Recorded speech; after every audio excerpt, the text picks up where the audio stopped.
tal, esta tarde, hace un rato, los maestros de la coordinadora concluyeron una reunión, una asamblea que duró 8 horas. Sin embargo, no se llegó a un acuerdo claro para responder la propuesta del gobierno. Un punto clave es decidir si boicotearán o no la elección judicial del domingo. Esa amenaza parecía conjurada ayer. Sin embargo, los maestros más radicales y combativos, como la sección 22 de Oaxaca, han llevado el tema a la mesa de debate. Es un buen tema para comentar, si nos permite, con el doctor Carlos Elizondo Mayer Serra, profesor de la Escuela de Gobierno del TEC de Monterrey, colaborador, desde luego, en Uno TV Noticias. Carlos, bienvenido, ¿cómo estás? ¿Qué tal, Pepe? Buenas noches. Buenas noches. Ayer, Pedro Hernández Morales, el líder de la sección 9 de la coordinadora, había anunciado que no estaba en sus planes el boicot, luego de la conversación que hubo en Gobernación, a la que no se llegó a ningún acuerdo, que no estaba en sus planes el boicot de la elección del próximo domingo, la judicial. Sin embargo, y hay que leer entre líneas, dijo, pero esto lo vamos a discutir en asamblea. Bueno, se van a la asamblea y no queda claro si va a haber o no boicot, pero al parecer los belicosos combativos de la 22, ellos sí quieren actuar de esta manera, lo mismo en Guerrero. Mira, Pepe, en efecto se llevan rudo los amigos, porque no olvidemos que llegaron juntos al poder, que derogaron la reforma educativa que tanto les había molestado, pero es un movimiento que si das una cosa, te piden la siguiente. De hecho, la carta que proyectaste, Pepe, y leíste una parte de los contenidos, es bastante generosa.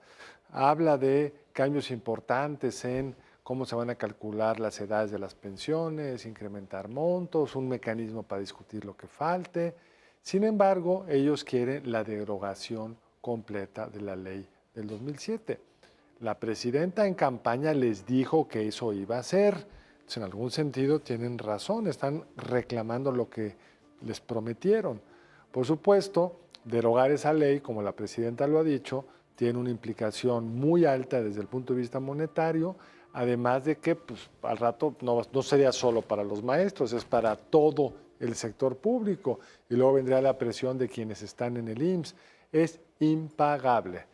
Por el otro lado, Pepe, está muy bien armado el noticiero porque nos dice la presidenta que no va a caer en provocaciones, pero luego vemos a la Guardia Nacional en Michoacán defendiendo ese activo estratégico que ha tomado, es la vía del ferrocarril, que claro. la ha tomado muchas veces la gente, que una vez que se sienta en la vía del tren, paraliza la comunicación de Lázaro Cárdenas, del puerto de Lázaro Cárdenas hacia el centro, y tiene un costo económico gigantesco. Entonces están usando todos los puntos de presión que tienen y no pueden renunciar a algo que le interesa al gobierno, que es la elección del 1 de junio. En Michoacán están asusados también por los normalistas, que vienen combatiendo su derecho a tener plazas automáticas, una vez que salen de las sin normales. examen.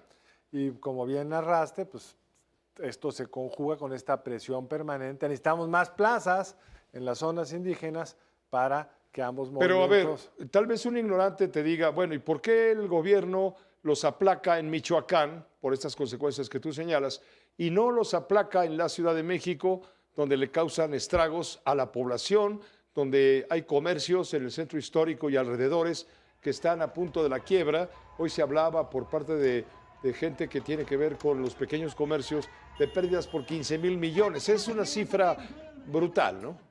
Primero, es triste decirlo, Pepe, porque las pérdidas son difusas. Es un comerciante por acá, claro, una mamá que no va a recoger a su hijo. Ahí la pérdida en Michoacán es la conexión de una parte importante de la actividad económica del Pacífico al centro. Pero sobre todo, Pepe, porque eso está en Michoacán. Este mismo despliegue de fuerza en la Ciudad de México pues, tiene una visibilidad y siempre mayor, mucho ¿sí? mayor, y además siempre está el riesgo, la presidenta lo tiene claro, de que alguien se ha lesionado o peor aún fallezca, y entonces es como echarle gasolina al fuego. Entonces la estrategia, tristemente, pues no es fácil que sea distinta. Tuvieron que haberlos contenido antes, como tú sabes, ha habido toda una discusión en Gobernación, se ha filtrado a los medios, con la propia presidenta, a los gobernadores responsables de por qué no contuvieron el conflicto en los estados, porque eso que vimos en Michoacán tiene un costo político distinto a que si lo tratan de hacer junto al Ángel de la Independencia. Ese es el reto y pues no se ve fácil porque incluso si hoy les cumplen con lo que están pidiendo, en un año van a llegar otra vez a pedir, porque lo que la reforma de Peña Nieto hizo fue desarticular los mecanismos de control que el sindicato tiene. Estos maestros que marchan les pasaron lista y si no vienen a marchar, pues no van a tener acceso a mejores plazas, ascensos, a que sus primos entren al magisterio, qué sé yo. Mientras que en la reforma le ibas quitando el control al magisterio y premiabas a los maestros en su desempeño en el aula, no en su desempeño en la calle.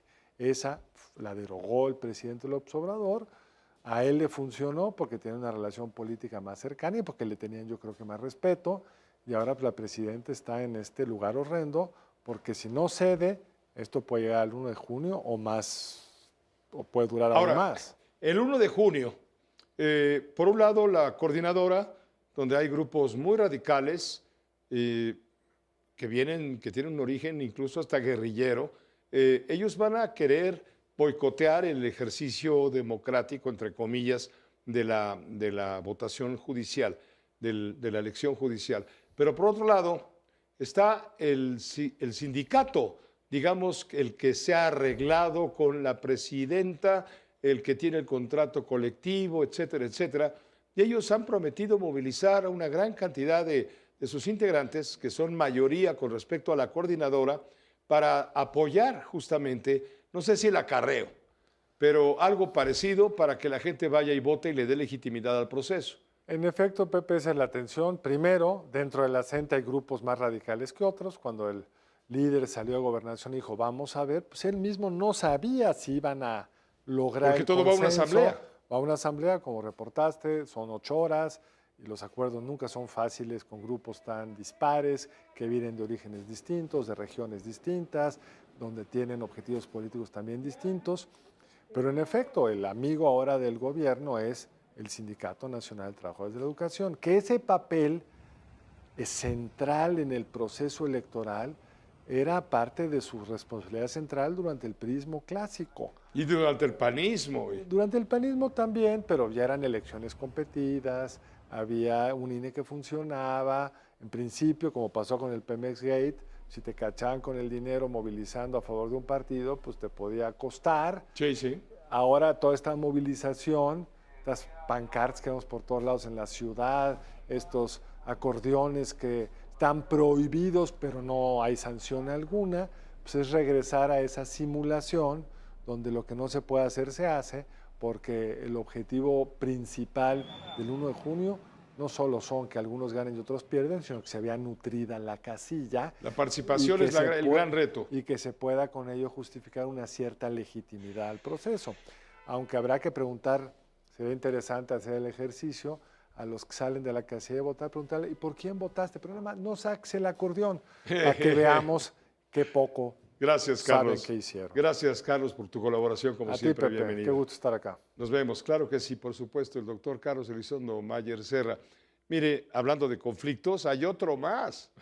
El sindicato de la Unión de Trabajadores del Instituto de Educación Media Superior de la Ciudad de México